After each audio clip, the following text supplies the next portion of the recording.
Hello students, today our topic is distribution system. ਆਪਾਂ transmission system पढ़ लिया, ਹੁਣ ਆਪਾਂ पढ़ना है डिस्ट्रीब्यूशन सिस्टम, क्योंकि ट्रांसमिशन सिस्टम ਹੁੰਦਾ ਆ मेन सोर्स ਜਿਹੜਾ ਆਪਣਾ सप्लाई ਦਾ, ਜਿਹਨੂੰ ਆਪਾਂ ਜਨਰੇਟਿੰਗ ਸਟੇਸ਼ਨਸ ਕਹਿੰਦੇ ਆ, ਉੱਥੋਂ ਲੈ ਕੇ ਫਰਦਰ ਸਪਲਾਈ ਜਿਹੜੀ ਆਪਾਂ ਕੰਜ਼ਿਊਮਰ ਜਿੱਥੇ ਕੰਜ਼ਿਊਮ ਕਰਨੀ ਆ ਉਹਦੇ ਬਾਹਰਲੀ ਸਾਈਡ ਤੇ ਜਿਸ ਕਲੋਨੀ ਜਾਂ ਜਿਸ ਏਰੀਆ ਜਾਂ ਜਿਸ ਸ਼ਹਿਰ ਦੇ ਵਿੱਚ ਯੂਜ਼ ਕਰਨੀ ਆ ਉਹਦੇ ਬਾਹਰਲੇ ਪਾਸੇ ਆਪਾਂ ਸਪਲਾਈ ਲੈ ਆਉਂਦੇ, ਕਿਉਂਕਿ ਹਾਈ ਵੋਲਟੇਜ ਹੁੰਦੀ ਆ। ਇੰਨੀ ਹਾਈ ਵੋਲਟੇਜ ਜਿਹੜੀ ਆਪਾਂ ਸ਼ਹਿਰ ਦੇ ਵਿੱਚ ਐਂਟਰ ਨਹੀਂ ਕਰਾਉਂਦੇ, ਇਸ ਕਰਕੇ ਇਹ ਜਿਹੜਾ ਫਿਰ ਫਰਦਰ ਆਪਾਂ ਇਹਨੂੰ ਡਿਸਟ੍ਰੀਬਿਊਸ਼ਨ ਸਿਸਟਮ ਬਣਾਉਂਦੇ ਆ। ਜਿਹੜਾ ਡਿਸਟ੍ਰੀਬਿਊਸ਼ਨ ਸਿਸਟਮ ਆ ਉਹ ਫਿਰ ਸਪਲਾਈ ਜਿਹੜੀ ਆ ਫਰਦਰ ਕਲੋਨੀਜ਼ ਜਾਂ ਏਰੀਆ ਦੇ ਅੰਦਰ ਲੈ ਕੇ ਜਾਂਦੇ ਆ ਉਹਨਾਂ ਦੇ ਥਰੂ। ਉਸ ਸਿਸਟਮ ਦੇ ਲਈ ਆਪਾਂ ਪੜਾਂਗੇ ਪਹਿਲਾਂ ਅਰੇਂਜਮੈਂਟ ਆਫ ਡਿਸਟ੍ਰੀਬਿਊਸ਼ਨ ਸਿਸਟਮ, ਫਿਰ ਦੂਜਾ ਹੈ ਫੀਡਰ, ਤੀਜਾ ਹੈ ਡਿਸਟ੍ਰੀਬਿਊਟਰ, ਚੌਥਾ ਹੈ ਸਰਵਿਸਮੈਨ, ਪੰਜਵਾਂ ਹੈ requirement of a distribution system, ਵੀ ਕਿਹੜੀਆਂ ਰਿਕੁਆਇਰਮੈਂਟਸ ਇੱਕ ਡੀਸੀ ਸਿਸਟਮ ਬਣਾਉ ਆਪਣਾ डिस्ट्रीब्यूशन सिस्टम बनाने किहड़ियां रिक्वायरमेंट्स अपन चाहिए हैं। उस तो बाद design consideration in distribution system, distribution system बनाने लिए किहड़ा डिज़ाइन जो आप तैयार करते हैं किहड़ी गल अपने दिमाग च आनी चाहिए है, वो आप अज डिस्कस करना है। अरेंजमेंट ऑफ डिस्ट्रीब्यूशन सिस्टम, देखो आप कितना अरेंजमेंट करना है कि एक डिस्ट्रीब्यूशन सिस्टम में आप कितना डिज़ाइन करना है। ਉਹਦੇ ਲਈ ਦੇਖੋ ਇੱਕ ਡਾਇਗਰਾਮ ਬਣੀ ਹੈ, ਬੜੀ ਸਿੰਪਲ ਜੀ ਡਾਇਗਰਾਮ ਔਰ ਸਿੰਪਲ ਜਿਹਾ ਸਿਸਟਮ ਹੈ, ਇਹਨੂੰ ਸਮਝਣ ਲਈ ਕੋਈ ਇੰਨਾ ਜ਼ਿਆਦਾ ਨਹੀਂ ਹੈ, ਫਿਰ ਵੀ ਆਪਾਂ ਦੇਖਦੇ ਹਾਂ। ਦੇਖੋ ਸੈਂਟਰ ਦੇ ਵਿੱਚ ਡਾਇਗਰਾਮ 'ਚ ਗੱਬੇ ਸੈਂਟਰ ਵਿੱਚ ਇੱਕ ਜਨਰੇਟਿੰਗ ਸਟੇਸ਼ਨ ਬਣਾਇਆ ਹੈ, ਜਿਹਤੋਂ ਕਿ ਦੋ ਸਪਲਾਈਜ਼ ਆ ਰਹੀਆਂ, ਇੱਕ SM ਤੇ ਇੱਕ SO ਦੇ ਦੋ ਜਿਹੜੇ ਆ SM ਤੇ SO ਜਿਹੜੇ ਆ ਇਹਨਾਂ ਨੂੰ ਆਪਾਂ ਫੀਡਰ ਮੰਨਦੇ। ਦੇਖੋ ਰਾਈਟ ਸਾਈਡ ਦੇ ਉੱਤੇ ਉੱਪਰਲੇ ਪਾਸੇ ਲਿਖਿਆ ਹੋਇਆ, ਦੇਖੋ SM, SO ਕੀ ਚੀਜ਼ ਹੈ ਕਿ ਇਹ ਫੀਡਰ, ਇਹ ਦੋ ਫੀਡਰ ਆ ਸਪਲਾਈ ਦੇ ਰਹੇ ਆ ਸਾਡੇ ਸਰਵਿਸਮੈਨ ਨੂੰ। ਡਿਸਟ੍ਰੀਬਿਊਟਰ ਕਿਹੜੇ ਆ, ਦੇਖੋ ਡਿਸਟ੍ਰੀਬਿਊਟਰ ਹੈਗੇ ਆ MN, NO, OP ਤੇ PM, ਇਹਨਾਂ ਨੂੰ ਆਪਾਂ ਮੰਨਦੇ ਆ ਡਿਸਟ੍ਰੀਬਿਊਟਰ। ਜਿੱਥੇ ਕੋਈ ਸਪਲਾਈ ਆਪਾਂ ਫਰਦਰ ਗਾਂ ਸਰਵਿਸਮੈਨ ਦੇ ਵਿੱਚ ਜਾਣੀ ਹੈਗੀ ਆ।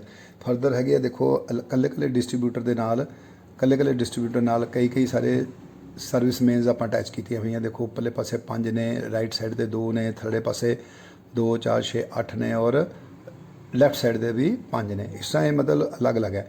ਮਤਲਬ ਇਸ ਡਾਇਗਰਾਮ ਦੇ ਵਿੱਚ 3 ਹਿੱਸੇ ਨੇ, 3 ਪਾਰਟ ਮੇਨ ਹੈਗੇ। ਚੌਥਾ ਪਾਰਟ ਤਾਂ ਚਲੋ ਜਨਰੇਟਿੰਗ ਸਟੇਸ਼ਨ ਹੈ, ਇੱਕ ਜਨਰੇਟਿੰਗ ਸਟੇਸ਼ਨ ਮੇਨ, ਇੱਥੋਂ 2 ਫੀਡਰ ਜਾ ਰਹੇ ਆ SM, SO, ਇਹ 2 ਫੀਡਰ ਨੇ, ਤੇ MPO ਪੂਰੇ ਦਾ ਪੂਰਾ ਇਹਨੂੰ ਆਪਾਂ ਮੰਨ ਲੈਂਦੇ ਹਾਂ ਡਿਸਟ੍ਰੀਬਿਊਟਰ, ਤੇ ਦੂਜਾ MNO ਇਹ ਇੱਕ ਮੰਨ ਲੈਂਦੇ ਹਾਂ ਡਿਸਟ੍ਰੀਬਿਊਟਰ, ਜਾਂ ਕਹਿ ਸਕਦੇ MN ਤੇ NO ਤੇ MP ਤੇ PO, ਇਹ ਜਿਹੜੇ ਇਹ ਹੈ ਡਿਸਟ੍ਰੀਬਿਊਟਰ। ਤੇ ਉੱਪਰਲੇ ਪਾਸੇ ਇਹਨਾਂ ਡਿਸਟ੍ਰੀਬਿਊਟਰਸ ਦੇ ਸਾਈਡਾਂ ਤੇ ਥੱਲੇ ਪਾਸੇ ਲੈਫਟ ਸਾਈਡ, ਰਾਈਟ ਸਾਈਡ, ਸਾਰੇ ਪਾਸੇ ਕੀ ਲਾਇਆ ਹੋਇਆ ਆਪਾਂ ਸਰਵਿਸਮੈਨ ਜਿਹੜੀਆਂ ਅਟੈਚ ਕੀਤੀਆਂ ਹੋਈਆਂ, ਜਿੱਥੋਂ ਆਪਾਂ ਸਪਲਾਈ ਜਿਹੜੀ ਕੰਜ਼ਿਊਮਰ ਨੂੰ ਪਰਟੀਕੂਲਰ ਕੰਜ਼ਿਊਮਰ ਤੱਕ ਜਾਣੀ ਹੈਗੀ ਆ।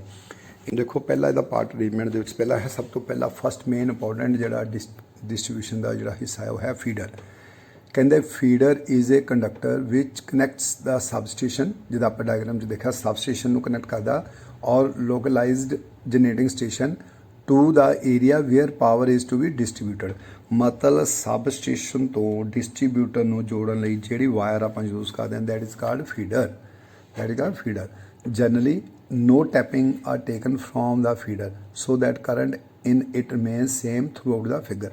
ਮਤਲਬ ਕਿਉਂਕਿ ਦੇਖਿਆ ਤੁਸੀਂ ਡਾਇਗਰਾਮ 'ਚ, ਜਿਹੜੇ ਪਹਿਲਾਂ ਆਪਾਂ ਡਾਇਗਰਾਮ ਬਣਾਈ ਆ ਜਾਂ ਥੱਲੇ ਡਾਇਗਰਾਮ ਦੇਖੋ, ਇਹ ਵੀ ਤੁਸੀਂ ਦੇਖ ਸਕਦੇ ਹੋ। ਇਹਦੇ ਵਿੱਚ ਕਹਿੰਦਾ ਕੀ ਆ ਕਿ ਫੀਡਰ ਦੇ ਵਿੱਚ ਆਪਾਂ ਕੋਈ ਟੈਪਿੰਗ ਨਹੀਂ ਲੈਣੀ। ਫੀਡਰ ਦਾ ਕੰਮ ਆ ਸਿਰਫ ਤੇ ਸਿਰਫ ਕੀ ਕਰਨਾ, ਉਹਨੇ ਸਬ ਸਟੇਸ਼ਨ ਤੋਂ ਸਪਲਾਈ ਲੈਣੀ ਆ ਤੇ ਡਿਸਟ੍ਰੀਬਿਊਟਰ ਤੱਕ ਦੇ ਦੇਣੀ। ਉਹਦੇ ਰਸਤੇ ਵਿੱਚ ਆਪਾਂ ਕੋਈ ਟੈਪਿੰਗ ਨਹੀਂ ਕਰਨੀਆਂ ਉਹਦੀਆਂ, ਠੀਕ ਹੈ। ਇਸ ਕਰਕੇ ਕਹਿੰਦਾ ਇਹਨੂੰ ਜੋ ਡਿਜ਼ਾਈਨ ਕੀਤਾ ਜਾਂਦਾ ਤਾਂ ਕਰੰਟ ਕੈਰਿੰਗ ਕਪੈਸਿਟੀ ਜਿਹੜੀ ਆ ਉਹ ਮਾਈਂਡ ਦੇ ਵਿੱਚ ਰੱਖ ਕੇ ਫਿਰ ਆਪਾਂ ਮੇਨ ਕਰੰਟ ਉਹਦੇ ਵਿੱਚੋਂ ਪਾਸ ਆਊਟ ਹੋਣਾ। ਵੋਲਟੇਜ ਡ੍ਰੌਪਸ ਨਹੀਂ ਹੁੰਦੇ। ਵੋਲਟੇਜ ਡ੍ਰੌਪਸ ਕਦੋਂ ਹੋਣਗੇ, ਜਦੋਂ ਆਪਾਂ ਟੈਪਿੰਗ ਕਰਕੇ ਕਰੰਟ ਜਿਹੜਾ ਉਹ ਡ੍ਰੌ ਕਰਾਂਗੇ। ਬਟ ਉਹਦੇ ਵਿੱਚ ਜਿੱਥੋਂ ਸਟਾਰਟਿੰਗ ਜੋ ਕਰੰਟ ਚੱਲਿਆ ਐਂਡ ਤੱਕ ਪਹੁੰਚਿਆ ਦੈਟ ਇਜ਼ ਫੀਡਰ, ਠੀਕ ਹੈ ਜੀ। ਇਹਦੇ ਵਿੱਚ ਆ ਦੇਖੋ ਰੇਡੀਅਲ ਫੀਡਰ ਇੱਕ ਦਿਖਾਇਆ, ਇੱਕ ਸਾਈਡ 'ਤੇ ਉਹਨੂੰ ਸਪਲਾਈ ਆ ਰਹੀ ਹੈ, ਅਗਾਂਹ ਫਰਦਰ ਇਹ ਸਿਸਟਮ ਜਿਹੜਾ ਚੱਲ ਰਿਹਾ ਹੈਗਾ, ਸਰਕਟ ਬ੍ਰੇਕਰਸ ਲੱਗੇ ਹੋਏ ਆ ਤੇ ਫੀਡਰ ਜਿਹੜਾ ਸ਼ੋਅ ਕਰ ਰਿਹਾ ਹੈਗਾ। ਮਤਲਬ ਫੀਡਰ ਦਾ ਮਤਲਬ ਕੀ ਹੋ ਗਿਆ, ਇਹ wire connecting sub station and distributor ਤੇ ਸਬ ਸਟੇਸ਼ਨ ਨੂੰ ਜਿਹੜੀ ਵਾਇਰ ਕਨੈਕਟ ਕਰਦੀ ਆ ਉਹਨੂੰ ਆਪਾਂ ਫੀਡਰ ਕਹਿੰਦੇ ਹਾਂ। ਹੁਣ ਹੈ ਡਿਸਟ੍ਰੀਬਿਊਟਰ। ਹੁਣ ਡਿਸਟ੍ਰੀਬਿਊਟਰ ਕੀ ਚੀਜ਼ ਹੈ, ਕਹਿੰਦਾ distributor is a conductor from which tappings are taken for supply to the consumers. ਮਤਲਬ ਹੁਣ ਇਹ ਉਹ ਕੰਡਕਟਰ ਆ ਜਿੱਥੋਂ ਆਪਾਂ ਟੈਪਿੰਗਸ ਲੈ ਕੇ ਕੰਜ਼ਿਊਮਰ ਨੂੰ ਸਪਲਾਈ ਦੇਣੀ ਹੈਗੀ ਆ। The current through the distributor is not constant because tappings are taken at various places along its length। ਜਿੱਦਾਂ ਕਿ ਤੁਸੀਂ ਥੱਲੇ ਦੇਖਿਆ MNO ਤੇ MPO ਡਿਸਟਰੀਬਿਊਟਰ ਸੀਗੇ। ਹੁਣ ਇਹਦੇ ਵਿੱਚੋਂ ਥਾਂ ਥਾਂ 'ਤੇ ਦੇਖੋ ਟੈਪਿੰਗ ਲੈ ਕੇ ਉੱਪਰਲੇ ਪਾਸੇ ਸਰਵਿਸ ਮੇਨ ਦੇਖੋ ਲੱਗੀਆਂ 5 ਟੈਪਿੰਗ ਲੈ ਕੇ ਆਪਾਂ ਸਪਲਾਈ ਦਿੱਤੀ ਹੋਈ ਹੈ, ਥੱਲੇ 2 ਲੈ ਕੇ ਦਿੱਤੀ ਆ ਸਾਈਡ ਥਾਣੀ, ਬਿਲਕੁਲ ਥੱਲੇ ਦੇਖੋ 8 ਪੁਆਇੰਟ ਆ, ਮਤਲਬ ਅਲੱਗ-ਅਲੱਗ ਪੁਆਇੰਟਸ ਅਲੱਗ-ਅਲੱਗ ਜਗ੍ਹਾ ਤੋਂ ਆਪਾਂ ਸਪਲਾਈ ਲਈ ਹੋਈ ਆ। ਇਸ ਕਰਕੇ ਕਹਿੰਦਾ ਕਿ ਦ main distribution is design of A feeder main consideration in design of a feed distributor is the voltage drops. Main consideration in the design of a distributor is the voltage drop. ਜਿਹਦਾ ਪਹਿਲਾਂ feeder ਦੇ ਵਿੱਚ current ਸੀਗਾ, current carrying capacity ਸੀ, ਹੁਣ ਇਹ 'ਚ voltage drop ਆ। Voltage drop ਕਿਉਂਕਿ ਆਪਾਂ ਥਾਂ ਥਾਂ ਜਿਹੜੇ ਇਹਦੀ ਟੈਪਿੰਗਸ ਲੈਣੀਆਂ, ਵੋਲਟੇਜ ਡ੍ਰੌਪਸ ਨੂੰ ਸਾਨੂੰ ਕੰਸੀਡਰ ਕਰਨੇ ਪੈਣਗੇ। ਇਹ ਨਾ ਹੋਏ ਕਿ ਪਹਿਲੇ ਦੂਜੇ ਪੋਰਸ਼ਨ ਦੇ ਵਿੱਚ ਸਾਰੇ ਵੋਲਟੇਜ ਡ੍ਰੌਪਸ ਹੋਣ ਤਾਂ ਲਾਸਟ ਵਾਲੇ ਨੂੰ ਵਿਚਾਰੇ ਨੂੰ ਸਪਲਾਈ ਨਾ ਜਾਵੇ, ਵੋਲਟੇਜ ਨਾ ਜਾਵੇ। ਇਸ ਤਰ੍ਹਾਂ ਨਹੀਂ ਆ। ਆਪਾਂ ਜਦੋਂ ਵੀ ਡਿਸਟਰੀਬਿਊਟਰ ਨੂੰ ਸਿਲੈਕਟ ਕਰਨਾ ਆ ਤਾਂ ਵੋਲਟੇਜ ਡ੍ਰੌਪ ਸਾਡੇ ਦਿਮਾਗ 'ਚ ਹੋਣੇ ਚਾਹੀਦੇ ਆ, ਅਤੇ ਜਦੋਂ ਫੀਡਰ ਸਿਲੈਕਟ ਕਰਨਾ ਹੈਗਾ, ਫੀਡਰ ਕਿੱਦਾਂ ਦਾ ਡਿਜ਼ਾਈਨ ਕਰਨਾ ਉਹਦਾ, ਤਾਂ ਉਦੋਂ ਕਰੰਟ ਕੈਰਿੰਗ ਕੈਪੈਸਿਟੀ ਜਿਹੜੀ ਉਹਦੀ ਸਾਡੇ ਮਾਈਂਡ 'ਚ ਹੋਣੀ ਚਾਹੀਦੀ ਆ। ਇਸ ਤਰ੍ਹਾਂ ਇਹ ਡਿਸਟਰੀਬਿਊਟਰ ਮਤਲਬ ਮੇਨ ਜਿਹੜੇ ਡਿਸਟਰੀਬਿਊਟਰ ਤੁਹਾਨੂੰ ਪੁੱਛੇ what is distributor, simple language ਕਹਿ ਸਕਦੇ ਆ, it is the conductor from which service mains are conduct. ਜਿਸ ਦੇ ਨਾਲ ਸਰਵਿਸ ਮੇਨਸ ਜਿਹੜੀਆਂ ਕਨੈਕਟ ਕੀਤੀਆਂ ਹੁੰਦੀਆਂ ਉਹਨੂੰ ਆਪਾਂ ਡਿਸਟਰੀਬਿਊਟਰ ਕਹਿੰਦੇ ਹੈਗੇ ਆ। ਹੁਣ ਆ ਸਰਵਿਸ ਮੇਨ। ਸਰਵਿਸ ਮੇਨ ਕੀ ਹੈ ਦੇਖੋ, the service main is generally a small cable which connect the distributor to the consumers terminal. ਜਿੱਥੇ ਕੰਜ਼ਿਊਮਰ ਬੈਠਾ, ਜਿੱਥੋਂ ਡਿਸਟਰੀਬਿਊਸ਼ਨ ਆਪਾਂ ਕਰਨੀ ਉਹਨੂੰ ਸਪਲਾਈ ਦੇਣੀ ਆ, ਉਹ 1 ਮੀਟਰ 2 ਮੀਟਰ 10 ਮੀਟਰ 100 ਮੀਟਰ ਜਿੱਥੇ ਵੀ ਹੈ, ਉਹ ਜਿਹੜੀ ਵਾਇਰ ਜਾ ਰਹੀ ਆ ਉਸ ਵਾਇਰ ਨੂੰ ਆਪਾਂ ਕਹਿ ਦਿੰਦੇ ਹਾਂ ਸਰਵਿਸ ਮੇਨ। ਜਿੱਦਾਂ ਕਿ ਤੁਸੀਂ ਥੱਲੇ ਦੇਖੋ ਡਾਇਗਰਾਮ 'ਚ ਆਪਾਂ ਪਹਿਲਾਂ ਤੁਹਾਨੂੰ ਦੱਸਿਆ ਵੀ ਆ, ਹੁਣ ਫਿਰ ਬਾਰ-ਬਾਰ ਉਹੀ ਇੱਕੋ ਗੱਲ ਨੂੰ ਆਪਾਂ ਰਿਪੀਟ ਕਰਦੇ ਹਾਂ ਤਾਂ ਕਿ ਤੁਹਾਨੂੰ ਸਮਝ ਲੱਗ ਜਾਵੇ। SM ਤੇ SO ਹੈਗੇ ਫੀਡਰ, MPO ਤੇ MNO ਹੈਗੇ ਆ ਡਿਸਟਰੀਬਿਊਟਰ, ਅਤੇ ਇਹਦੇ ਨਾਲ ਜਿਹੜੇ ਐਰੋ ਬਣੇ ਹੋਏ ਆ that R the service main. ਦੇਖੋ ਹੁਣ ਸਰਵਿਸ ਮੇਨ ਕਿੱਥੇ ਆ, ਐਰੋ ਜਦੋਂ ਜਾ ਰਿਹਾ ਅੱਗੇ ਕਿਤੇ ਕੰਜ਼ਿਊਮਰ ਹੈ, ਅਤੇ ਜਿੱਥੋਂ ਐਰੋ ਪਿੱਛੋਂ ਸਪਲਾਈ ਆ ਰਹੀ ਉਹ ਹੈ ਡਿਸਟਰੀਬਿਊਟਰ। ਇਸ ਕਰਕੇ ਕਹਿੰਦਾ ਇਹ service main is generally small cable which connects the distributor to the consumers terminal. Consumer terminal ਦੇ ਨਾਲ ਆਪਾਂ ਡਿਸਟਰੀਬਿਊਟਰ ਨੂੰ ਜਿਹੜਾ ਨੂੰ ਜੋੜਦੇ ਹਾਂ, ਜਿਸ ਕੇਬਲ ਨਾਲ ਜੋੜਦੇ ਹਾਂ ਉਸ ਕੇਬਲ ਨੂੰ ਆਪਾਂ ਸਰਵਿਸ ਮੇਨ ਕਹਿ ਦਿੰਦੇ ਹਾਂ। ਹੁਣ ਅਗਲਾ ਟੌਪਿਕ ਹੈ requirement of A distribution system. ਆਪਾਂ ਕੋਈ ਡਿਸਟਰੀਬਿਊਸ਼ਨ ਸਿਸਟਮ ਡਿਜ਼ਾਈਨ ਕਰਨਾ ਤਾਂ ਸਾਨੂੰ ਕਿਹੜੀ ਰਿਕੁਆਇਰਮੈਂਟਸ ਚਾਹੀਦੀਆਂ ਹੈਗੀਆਂ, ਜੋ ਸਾਨੂੰ ਜ਼ਰੂਰਤ ਆ, ਜਿਹੜੀ ਜ਼ਰੂਰੀ ਚੀਜ਼ ਆਪਾਂ ਮਾਈਂਡ 'ਚ ਕੰਸੀਡਰ ਕਰਨੀ ਆ। ਕਹਿੰਦਾ ਦੇ considerable amount of effort is necessary to maintain an electric power supply within the requirements of various types of consumers। ਕੱਲੇ ਕੰਜ਼ੂਮਰ ਦੀ ਰਿਕੁਆਇਰਮੈਂਟ ਦੇ ਮੁਤਾਬਕ ਆਪਾਂ ਨੂੰ ਜੋ ਸਪਲਾਈ ਆਪਾਂ ਕੰਸੀਡਰ ਦਿਮਾਗ 'ਚ ਮੰਨ ਕੇ ਚੱਲਾਂਗੇ, ਕੰਸੀਡਰ ਕਰਕੇ ਚੱਲਾਂਗੇ। Some of requirements of a good distribution systems are ਕਿਹੜੀ ਪ੍ਰੋਪਰ ਵੋਲਟੇਜ। ਵੀ ਕੱਲੇ ਕੰਜ਼ੂਮਰ ਨੂੰ ਜਿੱਥੇ ਆਪਾਂ ਸਪਲਾਈ ਲੈ ਕੇ ਜਾਣੀ ਕੰਜ਼ੂਮਰ ਦੇਣੀ, ਉਹਨੂੰ ਪ੍ਰੋਪਰ ਵੋਲਟੇਜ ਮਿਲਣੀ ਚਾਹੀਦੀ ਆ। ਜੋ ਆਪਣੇ ਇਲੈਕਟ੍ਰਿਸਿਟੀ ਬੋਰਡ ਵੱਲੋਂ ਸਪਲਾਈ ਆ ਰਹੀ ਹੈ 220, ਉਹਨੂੰ 220 210 ਜਾਂ 300 230 ਸਪਲਾਈ ਮਿਲਣੀ ਚਾਹੀਦੀ ਹੈ। ਦੂਜੀ ਹੈ availability of power on demand. ਹੁਣ ਜਿੱਦਾਂ ਜਿੰਨੀ ਵੀ ਕਿਸੇ ਦੀ ਡਿਮਾਂਡ ਹੈਗੀ ਆ ਉਸ ਹਿਸਾਬ ਨਾਲ ਉਹਦੀ ਪਾਵਰ ਜਿਹੜੀ ਆਪਾਂ ਨੂੰ ਅਵੇਲ ਕਰਨੀ ਹੈਗੀ, ਉਹ ਅਵੇਲੇਬਿਲਿਟੀ ਸਾਡੇ ਕੋਲ ਹੋਣੀ ਚਾਹੀਦੀ ਹੈਗੀ ਆ। ਉਸ ਤੋਂ ਬਾਅਦ ਰਿਲਾਇਬਿਲਿਟੀ ਜਿੱਦਾਂ ਭਰੋਸੇਯੋਗਤਾ, ਤੁਹਾਨੂੰ ਪਹਿਲਾਂ ਦੱਸਿਆ ਰਿਲਾਇਬਲ ਹੋਣਾ ਚਾਹੀਦਾ ਸਾਡਾ ਸਿਸਟਮ, ਕਿ ਅਗਰ ਕੋਈ ਫਾਲਟ ਪੈ ਜਾਂਦਾ ਜਾਂ ਕੁਛ ਪੈ ਜਾਂਦਾ ਤਾਂ ਅਸੀਂ ਥੋੜ੍ਹੇ ਟਾਈਮ ਦੇ ਵਿੱਚ ਹੀ ਉਹਨੂੰ ਰਿਪੇਅਰ ਕਰਕੇ ਆਪਾਂ ਉਸ ਲਾਈਨ ਨੂੰ ਫਿਰ ਤੋਂ ਚਲਾ ਦਈਏ, ਜਾਂ ਅਗਰ ਜ਼ਿਆਦਾ ਲੰਬਾ ਫਾਲਟ ਹੈ ਤਾਂ ਦੂਜੇ ਪਾਸੇ ਆਲਟਰਨੇਟਿਵ ਵੇ ਹੋਣਾ ਚਾਹੀਦਾ ਸਾਡੇ ਕੋਲ, ਤਾਂ ਕਿ ਜਿਹੜੀ ਸਪਲਾਈ ਉਹ ਕੰਟੀਨਿਊਟੀ ਬਣਦੀ ਰਹੇ। ਇਸ ਤਰ੍ਹਾਂ ਇਹ 3 ਪੁਆਇੰਟ ਜਿਹੜੇ ਆਪਾਂ ਅੱਗੇ ਡਿਸਕਸ ਕਰਨੇ ਹੈਗੇ ਆ। ਹੁਣ ਇਹਦੇ ਵਿੱਚ ਸਭ ਤੋਂ ਪਹਿਲਾ ਪੁਆਇੰਟ ਹੈ ਪ੍ਰੋਪਰ ਵੋਲਟੇਜ। ਕਹਿੰਦਾ an important requirement of distribution system is that voltage variation at consumers terminal should be as low as possible. ਮਤਲਬ ਵੋਲਟੇਜ ਫਲਕਚੁਏਸ਼ਨ ਨਹੀਂ ਹੋਣੀ ਚਾਹੀਦੀ। ਪ੍ਰੋਪਰ ਵੋਲਟੇਜ ਤਾਂ ਹੀ ਮਿਲੂਗੀ ਜੇ ਵੋਲਟੇਜ ਫਲਕਚੁਏਸ਼ਨ ਨਹੀਂ ਹੋਏਗੀ। ਅਗਰ ਵਾਰ-ਵਾਰ ਵੋਲਟੇਜ ਫਲਕਚੁਏਟ ਕਰੀ ਜਾਊਗੀ ਤਾਂ ਸਾਡੇ ਕੰਜ਼ਿਊਮਰ ਨੂੰ ਵੋਲਟੇਜ ਪ੍ਰੋਪਰ ਨਹੀਂ ਮਿਲੂਗੀ। The changes in voltage are generally caused due to variation of load on the system. Low voltage cause loss of revenue, inefficient lighting and possible burning out of motors। ਮਤਲਬ ਕਹਿੰਦਾ ਕਿ voltage ਜਿਹੜੀ ਆ ਉਹ load 'ਤੇ depend ਕਰਦੀ ਆ, ਵੀ ਜਿੱਦਾਂ ਵੋਲਟੇਜ ਲੋਡ ਚੇਂਜ ਹੁੰਦਾ ਇੱਦਾਂ ਤਰ੍ਹਾਂ ਵੋਲਟੇਜ ਵੀ ਚੇਂਜ ਹੋ ਜਾਂਦੀ ਆ।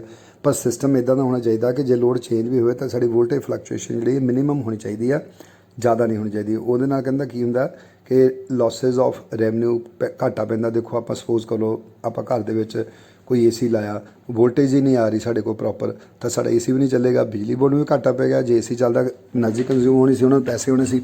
ਹੁਣ AC ਚੱਲਦਾ ਨਹੀਂ, ਆਪਾਂ ਬੰਦ ਕਰਤਾ, ਸਾਨੂੰ ਵੀ ਘਾਟਾ ਪੈ ਰਿਹਾ ਕਿ ਸਾਡਾ ਪੈਸਾ ਬਲੋਕ ਹੋਇਆ, ਪਰ ਸਪਲਾਈ ਪ੍ਰੋਪਰ ਨਾ ਆਉਣ ਕਰਕੇ ਸਾਡਾ AC ਨਹੀਂ ਚੱਲ ਰਿਹਾ ਨਾ।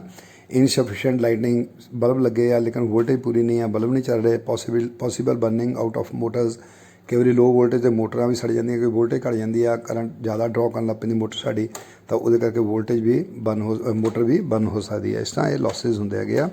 इस करके इन्हां लॉसिज तो अवॉइड करन लई जां रैवन्यू नूं मेनटेन रखण लई सानूं वोल्टेज जिहड़ी आ प्रॉपर देनी पैंदी कस्टमर नूं।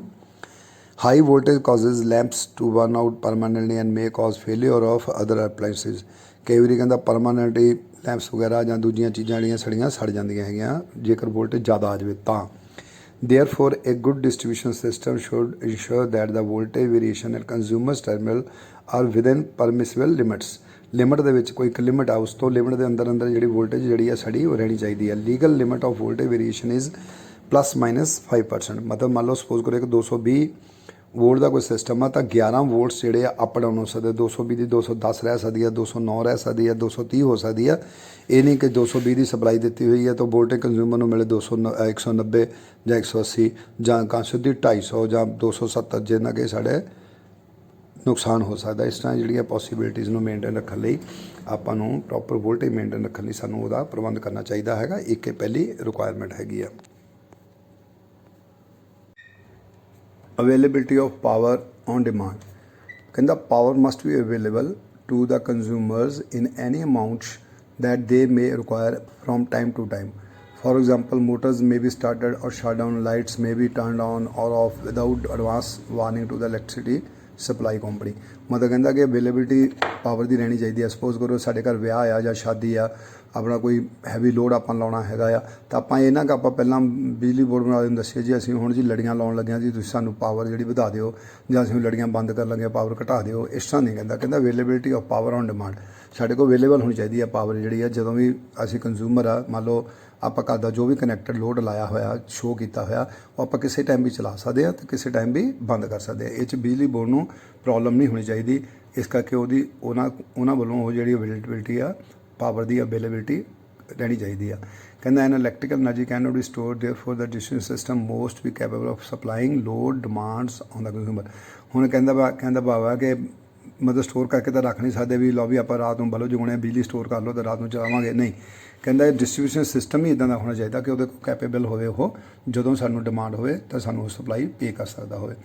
ਦਾ necessities that operating staff must continuously study load pattern to predict in advance those major load changes that follow the known schedules। मतलब ਕਹਿੰਦਾ ਭਾਵ ਕਿ ਆਪਾਂ ਇੱਕ ਸ਼ਡਿਊਲ ਬਣਾ ਲੈਂਦੇ ਹਾਂ। ਸਪੋਜ਼ ਕਰੋ ਕੋਈ ਕਲੋਨੀ ਆ ਤਾਂ ਆਪਾਂ ਸ਼ਡਿਊਲ ਬਣਾਇਆ ਵੀ ਹੈ, ਇਸ ਕਲੋਨੀ ਦੇ ਵਿੱਚ ਸਵੇਰੇ 4 ਵਜੇ ਇੰਨੇ ਬੰਦੇ ਉੱਠਦੇ ਆ ਜਾਂ ਇੰਨਾ ਲੋਡ ਪੈਂਦਾ ਆ, ਉਸ ਤੋਂ ਬਾਅਦ 6 ਵਜੇ ਇੰਨਾ ਲੋਡ ਪੈ ਜਾਂਦਾ ਆ, 8 ਵਜੇ ਇੰਨਾ ਲੋਡ ਪੈਂਦਾ, 10 ਵਜੇ ਪਬਲਿਕ ਆਪਣੇ ਕੰਮਾਂ ਕਾਰਾਂ 'ਤੇ ਚੱਲ ਜਾਂਦੀ ਆ, ਫਿਰ ਲੋਡ ਘੱਟ ਜਾਂਦਾ, ਫਿਰ 4 ਵਜੇ ਆ ਜਾਂਦੇ ਆ। ਮਤਲਬ ਇਸ ਤਰ੍ਹਾਂ ਪੂਰਾ ਇੱਕ ਸ਼ਡਿਊਲ ਬਣਿਆ ਹੋਣਾ ਚਾਹੀਦਾ ਆਪਰੇਟਿੰਗ ਸਟਾਫ ਦੇ ਕੋਲ, ਤਾਂ ਕਿ ਉਹ ਉਸ ਹਿਸਾਬ ਨਾਲ ਉਹ ਆਪਣੀ ਰਿਕੁਆਇਰਮੈਂਟਸ ਦੇ ਮੁਤਾਬਕ ਸਾਡੀ ਜਿਹੜੀ ਅਵੇਲੇਬਿਲਿਟੀ ਉਹ ਸਪਲਾਈ ਦੀ ਕਾਇਮ ਰੱਖਣ, ਤਾਂ ਕਿ ਉਹਨਾਂ ਨੂੰ ਵਾਰ-ਵਾਰ ਇਹ ਨਾ ਕਹਿਣਾ ਪਵੇ ਕਿ ਸਾਨੂੰ ਜੀ ਸਾਡੇ ਇੱਥੇ ਲੋਡ ਘੱਟਦਾ ਹੈ ਜੀ, ਸਾਨੂੰ ਸਪਲਾਈ ਦਿਓ ਜੀ, ਸਾਨੂੰ ਇੱਦਾਂ। ਮਤਲਬ ਇੱਦਾਂ ਦਾ ਕੋਈ ਸਿਸਟਮ ਨਹੀਂ ਆਪਾਂ ਅਡੋਪਟ ਕਰਨਾ ਹੈਗਾ। ਸਾਡੇ ਕੋਲ ਅਵੇਲੇਬਿਲਿਟੀ ਰਹਿਣੀ ਚਾਹੀਦੀ ਹੈ ਪਾਵਰ ਦੀ। ਇੱਦਾਂ ਦਾ ਸਾਡਾ ਸਿਸਟਮ ਹੋਣਾ ਚਾਹੀਦਾ ਡਿਸਟ੍ਰੀਬਿਊਸ਼ਨ ਸਿਸਟਮ ਜਿਹੜਾ, ਇਹ ਉਹਦੀ ਦੂਜੀ ਰਿਕੁਆਇਰਮੈਂਟ ਸੀਗੀ। ਤੀਜਾ ਹੈਗਾ ਰਿਲਾਇਬਿਲਿਟੀ। ਰਿਲਾਇਬਿਲਿਟੀ ਜਿੱਦਾਂ ਮੈਂ ਤੁਹਾਨੂੰ ਦੱਸਿਆ ਸੀ, ਭਰੋਸੇਯੋਗਤਾ। ਪੰਜਾਬੀ 'ਚ ਇਹਨੂੰ ਕਹਿੰਦੇ ਵੀ ਭਰੋਸਾ। ਸਾਨੂੰ ਆਪਣੀ ਇਲੈਕਟ੍ਰਿਸਿਟੀ ਸਿਸਟਮ 'ਤੇ ਭਰੋਸਾ ਹੋਣਾ ਚਾਹੀਦਾ। ਜੋ ਸਾਡਾ ਸਪਲਾਇਰ ਹੈ ਉਹਦੇ ਕੋਲ ਰਿਲਾਇਬਿਲਿਟੀ ਹੋਣੀ ਚਾਹੀਦੀ ਆ ਉਹਦੇ ਸਿਸਟਮ ਦੇ ਵਿੱਚ। ਕਹਿੰਦਾ modern industries almost dependent on electric power for its operation.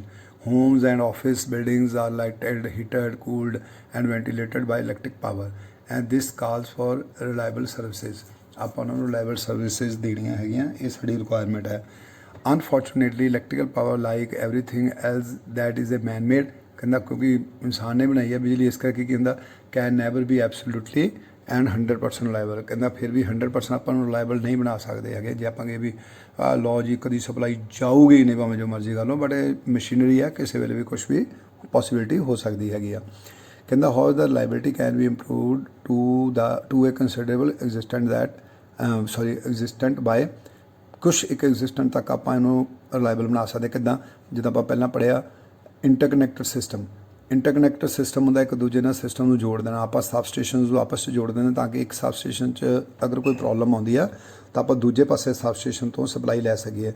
Reliable automatic control system. Automatic control system ਬਣਾਈਏ ਤਾਂ ਕਿ ਸਾਨੂੰ ਬਾਰ-ਬਾਰ ਸਪੋਜ਼ ਕਰੋ ਕੋਈ ਫਾਲਟ ਪੈ ਰਿਹਾ, ਇਹਨਾਂ ਬੰਦਾ ਦੌੜ ਕੇ ਜਾਵੇ ਫਿਰ ਉੱਥੋਂ ਫਾਲਟ ਦੇ ਵਿੱਚੋਂ ਸਰਕਟ ਬ੍ਰੇਕਰ ਨੂੰ ਆਪਰੇਟ ਕਰੇ ਜਾਂ ਕਰੇ, ਨਹੀਂ। ਆਟੋਮੈਟਿਕ ਸਿਸਟਮ ਹੋਣਾ ਚਾਹੀਦਾ ਤਾਂ ਕਿ ਰਿਲਾਇਬਲ ਬਣਿਆ ਰਹੇ। Providing additional reserve facilities. ਆਪਾਂ ਨੂੰ ਐਡੀਸ਼ਨਲ ਸਬਸਟੇਸ਼ਨ ਦੇ ਵਿੱਚ ਐਡੀਸ਼ਨਲ ਸਪਲਾਈ ਜਿਹੜੀ ਆ ਪਿੱਛੋਂ ਜਨਰੇਟਿੰਗ ਸਟੇਸ਼ਨ ਤੋਂ ਇੱਕ ਲਾਈਨ ਜਾਂ ਕਿਸੇ ਤਰੀਕੇ ਨਾਲ ਇੰਟਰਕਨੈਕਟਡ ਸਿਸਟਮ ਕਰਕੇ ਸਾਨੂੰ ਐਡੀਸ਼ਨਲ ਰਿਜ਼ਰਵ ਦੇ ਵਿੱਚ ਸਾਨੂੰ ਫੈਸਿਲਿਟੀ ਜਿਹੜੀ ਆ ਰੱਖਣੀ ਪੈਂਦੀ ਆ ਤਾਂ ਕਿ ਸਾਨੂੰ ਕੋਈ ਦਿੱਕਤ ਵੇਲੇ ਉਹ ਆਪਾਂ ਨੂੰ ਯੂਜ਼ ਕਰ ਸਕੀਏ। ਇਸ ਤਰ੍ਹਾਂ ਇਹ ਰਿਲਾਇਬਲ ਸਿਸਟਮ ਹੋਣਾ ਚਾਹੀਦਾ ਹੈਗਾ। ਡਿਜ਼ਾਈਨ ਕੰਸੀਡਰੇਸ਼ਨ, ਫੀਡਰ ਤੇ ਡਿਸਟਰੀਬਿਊਟਰ ਨੂੰ ਡਿਜ਼ਾਈਨ ਕਰਨ ਲਈ ਕਿਹੜੀ ਕੰਸੀਡਰੇਸ਼ਨ ਆਪਾਂ ਮਾਈਂਡ 'ਚ ਰੱਖਦੇ ਹੈਗੇ ਆ, ਉਹ ਆਪਾਂ ਪਹਿਲਾਂ ਪੜ੍ਹ ਚੁੱਕੇ ਹਾਂ। ਮੈਂ ਤੁਹਾਨੂੰ ਦੱਸਿਆ ਵੀ ਹੈ, ਜਿੱਦਾਂ ਫੀਡਰ ਦੇ ਵਿੱਚ ਆਪਾਂ ਜਿਹੜਾ ਮੇਨ ਫੀਡਰ ਦੇ ਵਿੱਚ ਆਪਾਂ ਕੋਈ ਟੈਪਿੰਗ ਨਹੀਂ ਲੈਂਦੇ, ਕੰਜ਼ਿਊਮਰ ਨਹੀਂ ਅਟੈਚ ਹੈਗਾ ਫੀਡਰ ਦੇ ਨਾਲ, ਸਿਰਫ ਡਿਸਟਰੀਬਿਊਟਰ ਅਟੈਚ ਹੈਗੇ ਆ। ਸਬਸਟੇਸ਼ਨ ਟੂ ਡਿਸਟਰੀਬਿਊਟਰ ਜਿਹੜੀ ਵਾਇਰ ਜਾਂਦੀ ਉਹਨੂੰ ਆਪਾਂ ਫੀਡਰ ਕਹਿੰਦੇ ਆ। ਉਸ ਫੀਡਰ ਦੇ ਵਿੱਚ ਕੋਈ ਟੈਪਿੰਗ ਨਹੀਂ। ਇਸ ਕਰਕੇ ਇਹ ਜਦੋਂ ਫੀਡਰ ਨੂੰ ਡਿਜ਼ਾਈਨ ਕਰਨਾ ਤਾਂ ਸਾਡੇ ਮਾਈਂਡ ਦੇ ਵਿੱਚ ਸਭ ਤੋਂ ਪਹਿਲਾਂ ਕੀ ਹੋਣਾ ਚਾਹੀਦਾ, ਕਰੰਟ ਕੈਰਿੰਗ ਕਪੈਸਿਟੀ, ਵੀ ਉਹਦੀ ਕਿੰਨੀ ਕਰੰਟ ਕੈਰਿੰਗ ਕਪੈਸਿਟੀ ਹੈਗੀ ਆ, ਉਹ ਜਿਹੜੀ ਆ ਫੀਡਰ ਦੇ ਵਾਇਰ ਨੂੰ ਆਪਾਂ ਉਸ ਹਿਸਾਬ ਨਾਲ ਸਿਲੈਕਟ ਕਰਦੇ ਹੈਗੇ ਆ। ਡਿਸਟਰੀਬਿਊਟਰ ਦੇ ਵਿੱਚ ਕਿਉਂਕਿ ਆਪਾਂ ਟੈਪਿੰਗਸ ਲਈਆਂ, ਅਲੱਗ-ਅਲੱਗ ਕੰਜ਼ਿਊਮਰ ਜਿਹੜਾ ਜੁੜਿਆ ਹੋਇਆ ਡਿਸਟਰੀਬਿਊਟਰ ਦੇ ਨਾਲ, ਇਸ ਕਰਕੇ ਉਹਦੇ 'ਚ ਵੋਲਟੇਜ ਡ੍ਰੌਪਸ ਜਿਹੜੇ ਆ ਉਹ ਬਹੁਤ ਕੰਸੀਡਰ ਕਰਦੇ ਆ। ਇਸ ਕਰਕੇ ਜਦੋਂ ਵੀ ਆਪਾਂ ਡਿਸਟਰੀਬਿਊਟਰ ਡਿਜ਼ਾਈਨ ਕਰਨਾ ਹੈਗਾ ਤਾਂ ਉਹਦੇ ਲਈ ਸਾਨੂੰ ਜਿਹੜੀ ਉਹਦੀ ਵੋਲਟੇਜ ਡ੍ਰੌਪਸ ਜਿਹੜੇ ਉਹ ਕੰਸੀਡਰ ਕਰਕੇ ਮਾਈਂਡ ਦੇ ਵਿੱਚ ਫਿਰ ਆਪਾਂ ਚੱਲਦੇ ਹੈਗੇ ਆ। ਆਪਾਂ ਪੜ੍ਹ ਲੈਂਦੇ ਇਹਨੂੰ ਇੱਕ ਵਾਰੀ। ਕਹਿੰਦਾ good voltage regulation of a distribution network is probably the most important factor responsible for delivering good service to the consumers. Good voltage regulation ਜਿਹੜੀ ਆ ਸਾਡੇ ਸਿਸਟਮ ਅਗਰ ਵਧੀਆ ਹੋਏਗੀ, ਵੋਲਟੇਜ ਰੈਗੂਲੇਸ਼ਨ ਵਧੀਆ, ਡ੍ਰੌਪਸ ਇਨ ਵੋਲਟੇਜ, ਅਗਰ ਡ੍ਰੌਪਸ ਇਨ ਵੋਲਟੇਜ ਘੱਟ ਹੋਣਗੇ ਤਾਂ ਸਾਡੀ ਰੈਗੂਲੇਸ਼ਨ ਉਨੀ ਵਧੀਆ ਹੋਏਗੀ। ਕਹਿੰਦਾ ਸਾਡੀ ਵੋਲਟੇਜ ਰੈਗੂਲੇਸ਼ਨ ਵਧੀਆ ਹੋਣੀ ਚਾਹੀਦੀ ਆ। For this purpose design of feeder and distributor requires careful consideration. ਅਤੇ ਇਸ ਕਰਕੇ ਕਹਿੰਦਾ ਸਾਨੂੰ ਫੀਡਰ ਅਤੇ ਡਿਸਟਰੀਬਿਊਟਰ ਧਿਆਨ ਨਾਲ ਉਹਨਾਂ ਦੀ ਡਿਜ਼ਾਈਨਿੰਗ ਕਰਨੀ ਪੈਂਦੀ ਆ। ਫੀਡਰ ਦੇ ਵਿੱਚ ਕੀ ਆ, ਕਹਿੰਦਾ feeder is design from the point of view of its current carrying capacity while the voltage drop consideration is relatively unimportant. ਮਤਲਬ ਸਾਨੂੰ ਇੰਪੋਰਟੈਂਟ ਹੈ ਵੋਲਟੇਜ ਡ੍ਰੌਪਸ, ਪਰ ਅਸੀਂ ਇੰਨਾ ਕੰਸੀਡਰ ਨਹੀਂ ਕਰਦੇ ਜਿੰਨਾ ਆਪਾਂ ਕਰੰਟ ਕੈਰਿੰਗ ਕਪੈਸਿਟੀ ਜਿਹੜੀ ਉਹਦੀ ਫੀਡਰ ਦੀ ਕੰਸੀਡਰ ਕੀਤੀ ਜਾਂਦੀ ਆ। ਕਹਿੰਦਾ it is because voltage drop in a feeder can be compensated by the means of voltage regulating equipment at the substation. ਕਹਿੰਦਾ ਅਗਰ ਵੋਲਟੇਜ ਡ੍ਰੌਪਸ ਹੋ ਵੀ ਜਾਣ ਕਿਸੇ ਕਾਰਨ ਕਰਕੇ, ਚਲੋ ਮੰਨ ਲੈਂਦੇ ਹਾਂ, ਤਾਂ ਕਹਿੰਦਾ ਆਪਾਂ ਫੀਡਰ ਦੀ ਵੋਲਟੇਜ ਜਿਹੜੀ ਆ ਕੰਟਰੋਲ ਕਰ ਸਕਦੇ ਹਾਂ by regulating the at the substation ਦਾ ਆਪਾਂ ਵੋਲਟੇਜ ਜਿਹੜੀ ਆ ਥੋੜ੍ਹੀ ਵਧਾ ਸਕਦੇ ਹਾਂ ਅਗਰ ਸਾਡੇ ਫੀਡਰ ਦੇ ਵਿੱਚ ਵੋਲਟੇਜ ਘਟਦੀ ਹੈਗੀ ਆ। ਬਟ ਕਰੰਟ ਕੈਰਿੰਗ ਕਪੈਸਿਟੀ ਜਿਹੜੀ ਆ ਮੇਨ ਮਾਈਂਡ ਦੇ ਵਿੱਚ ਰੱਖ ਕੇ ਆਪਾਂ ਚੱਲਦੇ ਹੈਗੇ ਆ। ਡਿਸਟਰੀਬਿਊਟਰ ਕਹਿੰਦਾ distributor design from the point view of voltage drop in it. ਹੁਣ ਉਹ 'ਚ ਵੋਲਟੇਜ ਡ੍ਰੌਪ ਜਿਹੜੀ ਆ ਉਹ ਪੁਆਇੰਟ ਆਪਾਂ ਮਾਈਂਡ 'ਚ ਰੱਖ ਕੇ ਇਹਦੀ ਡਿਜ਼ਾਈਨਿੰਗ ਕਰਦੇ ਹਾਂ। ਕਹਿੰਦਾ it is because a distributor supplies power to the consumers and there is a statutory limit of voltage variation of the consumers terminal. ਮਤਲਬ ਆਪਾਂ ਪਰਟੀਕੂਲਰ ਇੱਕ ਸੈਚੂਰੇਟਰੀ ਕੰਡੀਸ਼ਨ ਲਿਮਿਟ ਤੱਕ ਹੀ ਵੋਲਟੇਜ ਨੂੰ ਡ੍ਰੌਪ ਕਰ ਸਕਦੇ, ਮਤਲਬ ਵੋਲਟੇਜ ਘਟਾ ਸਕਦੇ ਜਾਂ ਵਧਾ ਸਕਦੇ ਹਾਂ। 5 to 6% ਜਿਹੜੀ ਆ ਰੇਟਡ ਵੈਲਿਊ ਜਿਹੜੀ ਹੈਗੀ ਆ ਵੋਲਟੇਜ ਡ੍ਰੌਪਸ ਦੀ। ਇਸ ਤੋਂ ਜ਼ਿਆਦਾ ਮਤਲਬ ਜਿਹਦਾ ਅੱਗੇ ਤੁਹਾਨੂੰ ਦੱਸਿਆ ਸੀ ਜਾਂ 220 ਹੈ ਤਾਂ ਅਗਰ 5% ਵੋਲਟੇਜ ਡ੍ਰੌਪਸ ਲੈ ਜਾਣ ਤਾਂ ਕੰਜ਼ਿਊਮਰ ਨੂੰ ਵੱਧ ਤੋਂ ਵੱਧ 11 ਵੋਲਟੇਜ ਜਿਹੜੇ ਘੱਟ ਸਕਦੇ ਆ ਜਾਂ 11 ਵੱਧ ਸਕਦੇ ਆ। ਅਗਰ ਇਸ ਤੋਂ ਘੱਟਦੇ ਜਾਂ ਵੱਧਦੇ ਆ ਦੈਟ ਇਜ਼ ਇਲੀਗਲ, ਉਹ ਤੁਹਾਨੂੰ ਕੰਜ਼ਿਊਮਰ ਪ੍ਰੋਬਲਮ ਕ੍ਰੀਏਟ ਕਰ ਸਕਦਾ ਹੈਗਾ। ਇਸ ਕਰਕੇ ਸਾਨੂੰ ਵੋਲਟੇਜ ਮੇਨਟੇਨ ਰੱਖਣ ਲਈ ਵੋਲਟੇਜ ਡ੍ਰੌਪਸ ਕੰਸੀਡਰ ਕਰਕੇ ਡਿਸਟਰੀਬਿਊਟਰ ਡਿਜ਼ਾਈਨ ਕਰਨਾ ਪੈਂਦਾ ਹੈਗਾ। ਕਹਿੰਦਾ the size and length of the distributor should be such that the voltage at the consumer terminal within the permissible limits. ਹੁਣ ਸਾਈਜ਼ ਅਤੇ ਲੈਂਥ ਐਰਾ ਵਗੈਰਾ ਸਾਰੀ ਅਸੀਂ ਉਸ ਹਿਸਾਬ ਨਾਲ ਕੈਲਕੂਲੇਟ ਕਰਦੇ ਹਾਂ ਤਾਂ ਕਿ ਜਿਹੜੀ ਆ ਵੋਲਟੇਜ ਡ੍ਰੌਪਸ ਪਰਮਿਸਿਬਲ ਲਿਮਿਟ ਦੇ ਵਿੱਚ ਕੰਜ਼ਿਊਮਰ ਤੱਕ ਰਹਿਣ। Thank you.